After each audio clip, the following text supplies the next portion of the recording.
برق و هندسه حتی این محروم دل شد ستاره های راه دور و اپلای جور و جور و دوست دارم خیام و شیراز و ولی پر زدم گیر دادم دست دادم همش با زور و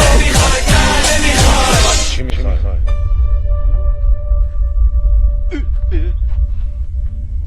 گفتم چی میخوای؟ ما تو رو میخوایم تو رو یه دقیقه مسخره بازی در نیاریم. پرسیدم چی میخوای؟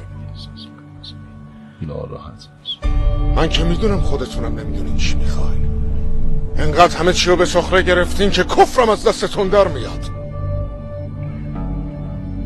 این چه وضع درس خوندنه؟ این چه نمراتیه؟ بهترین استادایی که هرکس آرزوش حتی یک کلمه باشون هم کلام بشه رو براتون گذاشتیم. بعد شما میخواستین دنیا رو گلستون کنین؟ شما ها؟ من واقعا نمیفهمم هدفتون چیه؟ چی میخوای؟ راست میگی، ما نمیدونیم چی میخوایم. یعنی اینجوری بار اومدیم، بهمون یاد ندادن چی میخوایم.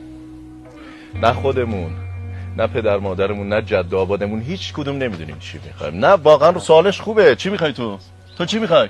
تو چی میخوای این همه مسخره بازی در بیاری؟ ما نمیدونیم چی میخوایم. علاقمون یه چیزی بود، کارمون یه چیز دیگه، چون نمیدونیم چی میخوایم. درد نون نذاش بدونیم چی میخوایم. اونی هم که گفت بهتون نون میرسونم، نون که نرسون نون بری هم کرد، واسه همین وقت نکردیم بدونیم چی میخوایم. شب خوابیدیم، صبح بلند شدیم، مثل اصحاب کف تو کف بودیم هر شب از قیمت ها، چون نمیدونیم چی میخوایم. خودت تو چی میخوای؟ نه چی میخوای واقعا؟ این همه جون آدم ها رو گرفتی بدونی که بدونی 100 بار قبل از اینکه جونشونو بگیری جون دادن، چون امید برده تو مملکت من. چی ول کن اینجا قراره به این بر بخوره، به پایین بر بخوره، کجا حرفمونو بزنیم؟ میدونیم ما چی میخوایم؟ ما یه نمه زندگی میخوایم واسه مادرمون، یه جو آبرو واسه بابامون، یه سیر دل خوش واسه مردم. زیاده؟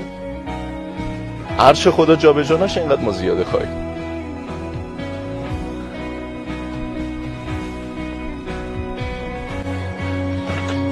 به خدا خسته شدیم این همه به دردمون خندیم. ما از این شهر غریب بی تفاوت کوچ کردیم، از رفیقا زخم خوردیم تا یه روزی برنگردیم. خونمون رو دوشمونه، ما یه آه دور گردیم. ما واقعا چه کردیم؟